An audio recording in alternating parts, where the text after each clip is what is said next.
देखो, आज हमें डिस्कस करना है ट्रांसपोर्ट थ्रू प्लाज्मा मेम्ब्रेन, है ना। प्लाज्मा मेम्ब्रेन के फंक्शंस तो बहुत है, जिसमें से एक सबसे जो इम्पोर्टेंट फंक्शन है that is the transport across the transport of material across the cell membrane. Cell membrane के अक्रॉस जो मटेरियल का ट्रांसपोर्ट है उसको हमें आपको समझना है। कोई भी सेल है, ठीक है, चाहे वो किसी भी टाइप की सेल हो, तो वो सराउंडिंग से मटेरियल उसमें ऐड होता है एंड जो भी कुछ उसका एक्सक्रीटरी है मटेरियल या फिर सिक्रीटरी मटेरियल है वो सेल मेम्ब्रेन के बाहर आता है। इसको क्रॉस करना पड़ेगा सेल मेम्ब्रेन को, ठीक है। और इसी को हमें समझना है कि कौन कौन सा मैकेनिज्म है जो सेल मेम्ब्रेन के क्रॉस मटेरियल को एक्सचेंज कराने देता है। अब इस क्रॉस करने के लिए मटेरियल को जो हमारा सेल मेम्ब्रेन का नेचर है वो है selective permeable in nature. Cell membrane कैसी नेचर की है, तो आप बोलोगे सेलेक्टिव परमिएबल नेचर की है।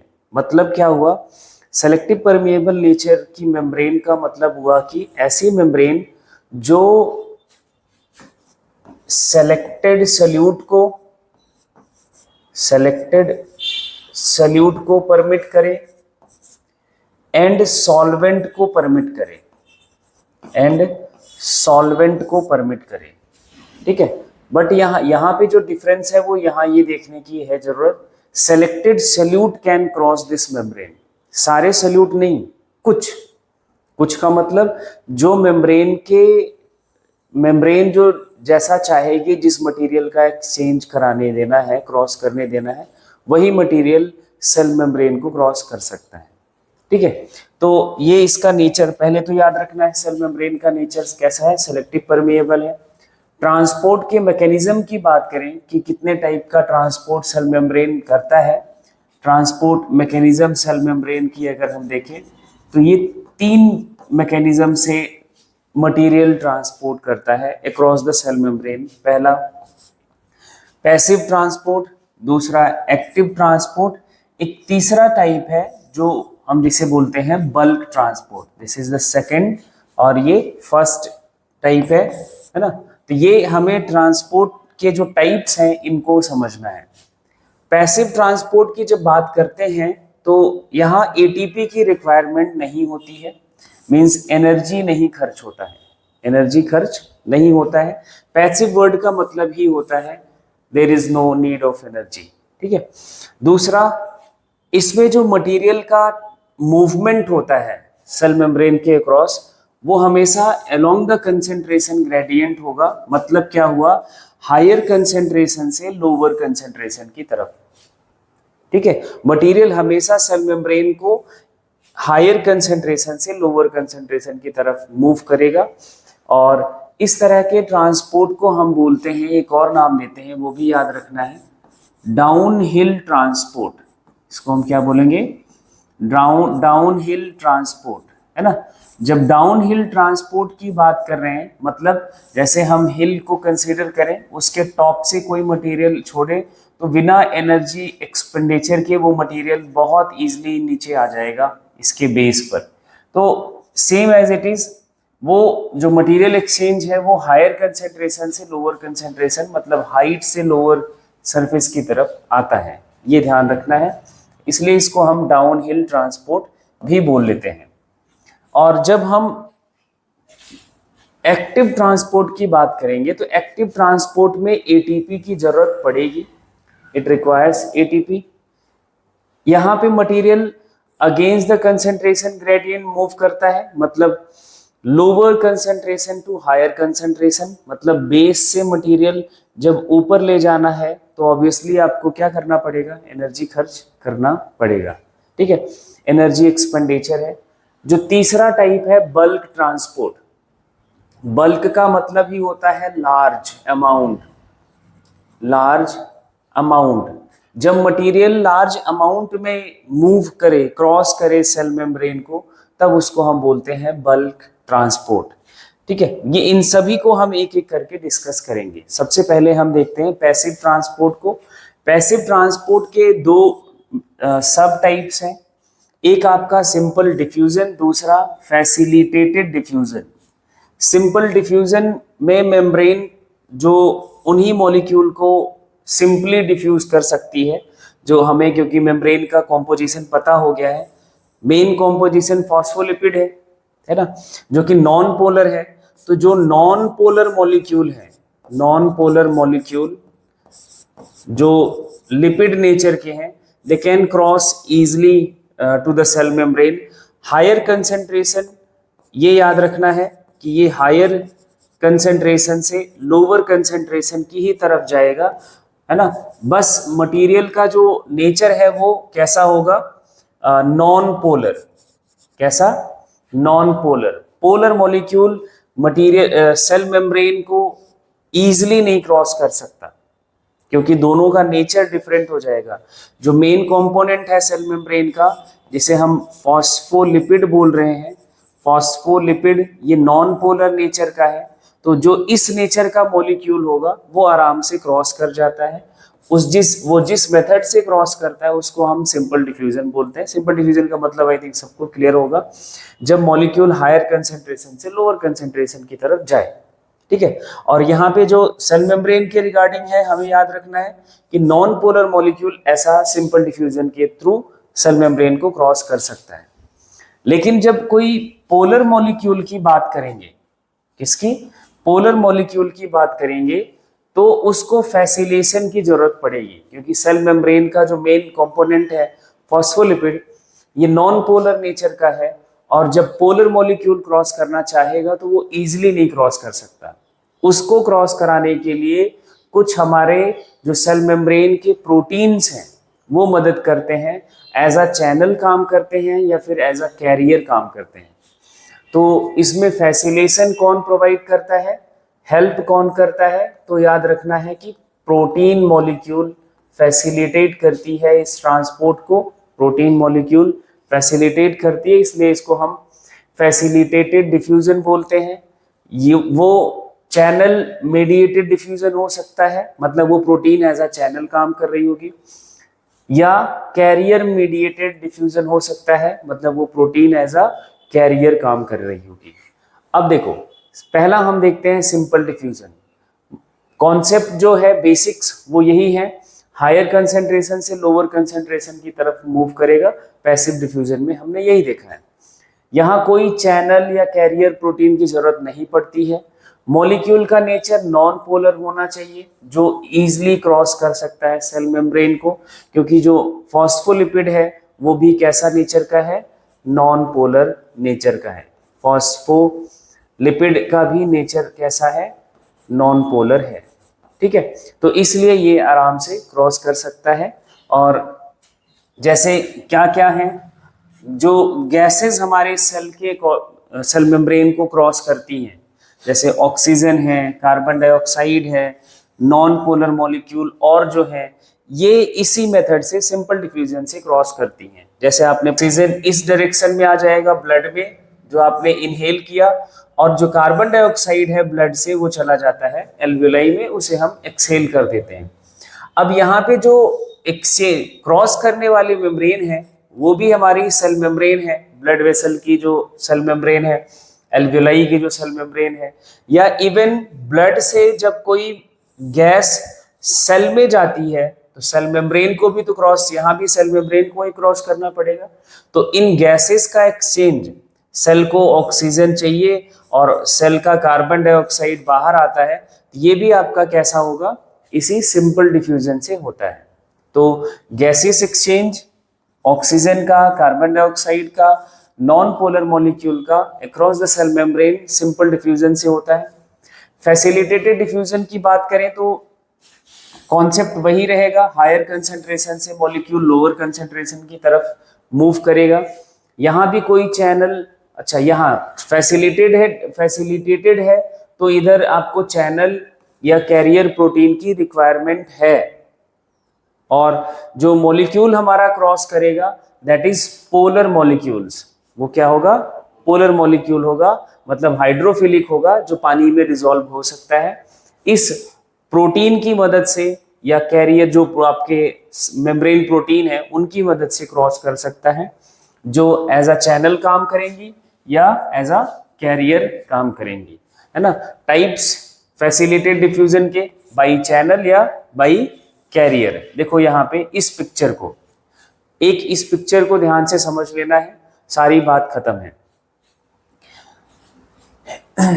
सारे डिफ्यूजन यहाँ पे दिखाए गए हैं। ये आपका मॉलिक्यूल है जो ट्रांसपोर्ट होना है जिसका, तो ये फॉस्फोलिपिड बाइलेयर से जब ये क्रॉस कर रहा है higher concentration to lower concentration, तो उसको हमने सिंपल डिफ्यूजन बोल दिया। बाहर की तरफ देखोगे तो ये मॉलिक्यूल का नंबर 3 है ना, अगर हम एक एक मान लें, और अंदर की तरफ देखोगे तो सिर्फ एक मॉलिक्यूल है, तो बाहर कंसेंट्रेशन ज्यादा हुआ।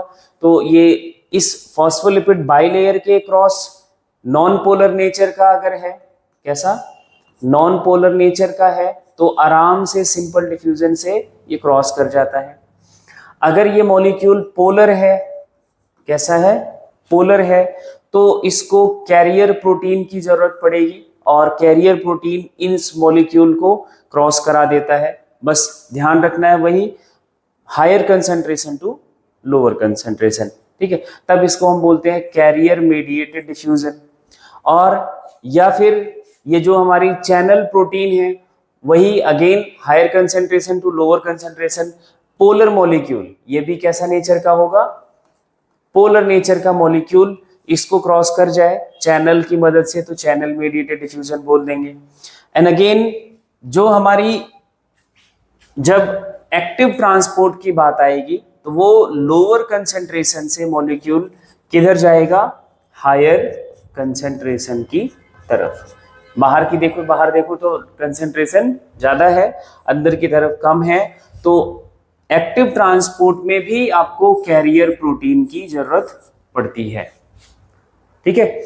तो कैरियर प्रोटीन यहाँ एक्टिव ट्रांसपोर्ट में जो मेन डिफरेंस है वो ये है, active transport needs ATP, energy खर्च होगा, और लोअर कंसंट्रेशन से हायर कंसंट्रेशन की तरफ मटेरियल का ट्रांसपोर्ट किया जाएगा। तो ये एक्टिव ट्रांसपोर्ट की बात हो गई, और ये पैसिव ट्रांसपोर्ट की बात हो गई। पैसिव ट्रांसपोर्ट में 3 मेथड्स हैं, सिंपल डिफ्यूजन, चैनल मेडिएटेड और कैरियर मेडिएटेड डिफ्यूजन। तो ये आपका transport across the cell membrane. अब एक्टिव को हम यहाँ पे देखें तो इसका बेसिक्स चेंज है, लोअर कंसंट्रेशन से हायर कंसंट्रेशन की तरफ मॉलिक्यूल का ट्रांसपोर्ट किया जाएगा, दैट नीड्स एटीपी, है ना। ये अपहिल ट्रांसपोर्ट है, कैसा ट्रांसपोर्ट है, अपहिल, मतलब against the concentration gradient molecule move होता है, कैसा, ये ध्यान रखना है, अगेंस्ट कंसंट्रेशन ग्रेडियंट मॉलिक्यूल आपका मूव करेगा।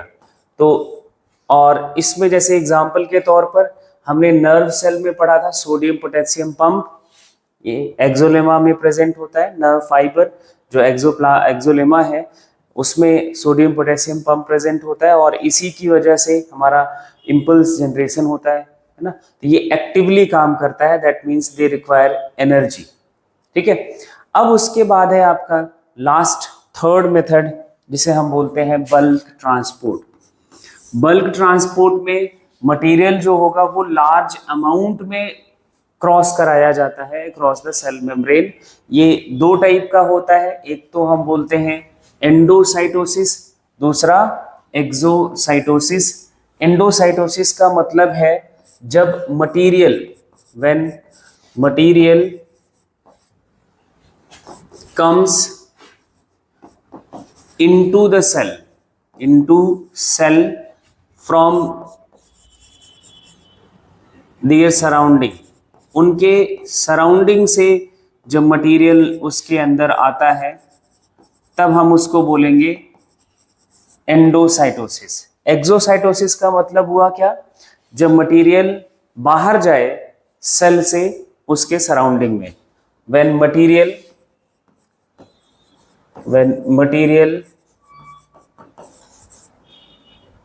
material goes outside of the cell, तब उसको हम एक्सोसाइटोसिस बोलेंगे। बट यहां पे ध्यान रखना है इन लार्ज अमाउंट, ये जो मटेरियल एक्सचेंज होगा वो लार्ज अमाउंट में होता है, इसलिए इसको हम बल्क ट्रांसपोर्ट बोलते हैं।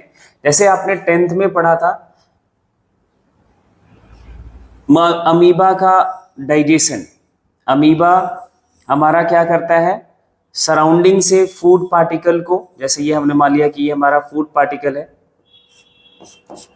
ये फूड है, ये धीरे धीरे क्या करता है, इनसाइड द सेल ये उसको इंजेस्ट करने लगता है, इंजेस्ट करने लगता है, इसको पैक करेगा एंड फाइनली ये सेल के अंदर एज अ फूड वैक्यूल ये एंटर कर जाता है।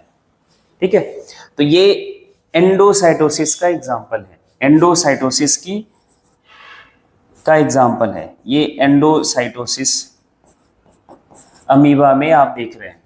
ठीक है, तो ये फूड पार्टिकल है, इसका ये फूड जो बनता है ये फूड वैक्यूल कहा जाता है, इसको हम फूड वैक्यूल कहते हैं।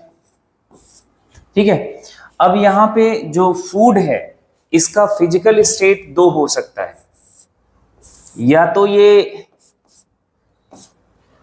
पहला सॉलिड होगा या फिर ये लिक्विड स्टेट का होगा। ठीक, अगर सॉलिड है फूड पार्टिकल तो जो हमारा एंडोसाइटोसिस है उसको बोला जाता है सॉलिड। अगर फूड है, पहला जो हम यहां बोल रहे हैं फूड पार्टिकल अगर सॉलिड है तब इसको हम बोलते हैं फैगोसाइटोसिस। तब क्या बोलते हैं, फैगोसाइटोसिस, या फिर इसको हम बोलेंगे सेल ईटिंग, सेल ईटिंग। अगर यही फूड हमारा लिक्विड स्टेट का है तब एंडोसाइटोसिस को कहा जाएगा, एंडोसाइटोसिस का सेकेंड टाइप जिसे हम बोलेंगे पिनोसाइटोसिस। एंड इसको एक और नाम दिया जाता है सेल ड्रिंकिंग, है ना। तो ये आपका फैगोसाइटोसिस और पिनोसाइटोसिस दो टाइप का हो सकता है, एंडोसाइटोसिस, और यहाँ पे जो फूड वैक्यूल बनेगा वो भी अलग अलग बनेगा। जब सॉलिड है तब इस फूड वैक्यूल को हम बोलेंगे, मतलब फैगोसाइटोसिस जब होगा तो बनेगा फैगोसोम, तब इसका नाम रखेंगे फैगोसोम। ठीक, और जब ये पाइनोसाइटोसिस होगा, इधर आके लिक्विड इसके अंदर पैक होगा फूड वैक्यूल में, तब इसको हम पाइनोसोम बोलेंगे। अगर यहाँ पे अगर लिक्विड आके पैक होगा तो इसको हम बोलते हैं पाइनोसोम। ठीक, तो ये एंडोसाइटोसिस की पूरी बात है। एंडोसाइटोसिस इतना हमारा इस तरह से चलता है। एक्सोसाइटोसिस की बात करें, सेकंड एक्सोसाइटोसिस। एक्सोसाइटोसिस ये एंडोसाइटोसिस का एग्जाम्पल आप बहुत देखोगे। एंडोसाइटोसिस का जो हमारी WBC सेल है वो एंटीजेंस को फैगोसाइटाइज कर जाती है, इनगल्फ कर जाती हैं इसी मेथड से। फैगोसाइटिक सेल हम पढ़ेंगे, वही सेल जो फैगोसाइटोसिस करती हो उसको हम फैगोसाइटिक सेल बोल लेते हैं। ठीक है, न्यूट्रोफिल्स इसका बेस्ट एग्जांपल है। न्यूट्रोफिल्स ये WBC का एक टाइप है, या आप WBC याद रखो। एक्सोसाइटोसिस में जो वेस्ट प्रोडक्ट होता है, वेस्ट मटेरियल होता है, सेल उसको बाहर करती है, या फिर कोई सिक्रीटरी सेल है, कोई सिक्रीट करने वाली सेल है, कोई एंजाइम सिक्रीटिंग सेल है, तो वो उस एंजाइम या प्रोटीन का एक्सोसाइटोसिस की मदद से उसको बाहर सराउंडिंग मीडियम में एक्सक्रीट आउट करती है। एक्सोसाइटोसिस में लिखोगे क्या, वेस्ट प्रोडक्ट या वेस्ट मटेरियल और एक्सक्रीटरी मटेरियल, वेस्ट मटेरियल या इसी को आप एक्सक्रीटरी मटेरियल बोल सकते हो, एंड सिक्रीटरी मटेरियल, जिसो जो सेल सिक्रीट करना चाहती है, सिक्रीटरी मटेरियल। ये सिक्रीटरी मटेरियल कोई एंजाइम हो सकता है या कोई प्रोटीन हो सकता है, और भी कुछ हो सकते हैं, हॉर्मोन्स हो सकता है, इनको वो एक्सोसाइटोसिस के थ्रू बाहर करेगी। वेस्ट मटेरियल या एक्सक्रीटरी मटेरियल या सिक्रीटरी मटेरियल सेल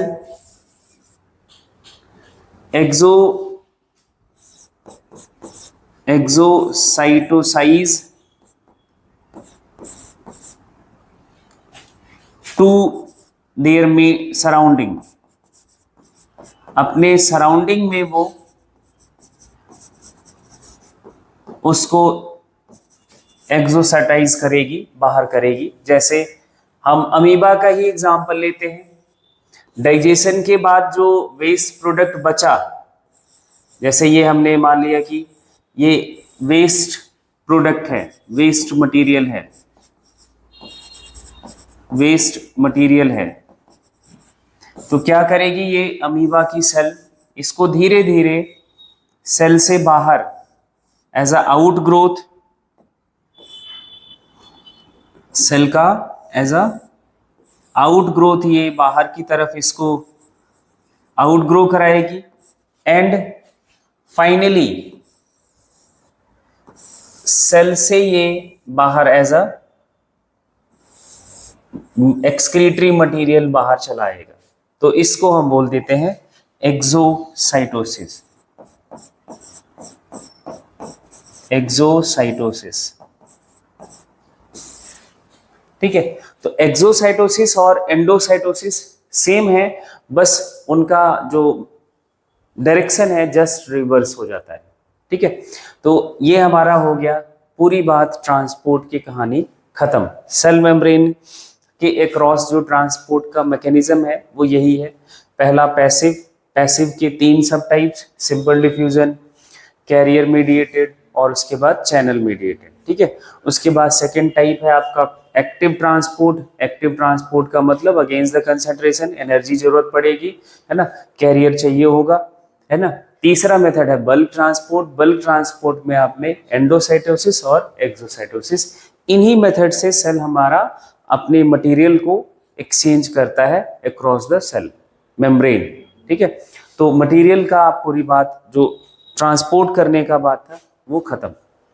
ठीक है, अब इसके बाद हम स्टार्ट करेंगे सेल ऑर्गन।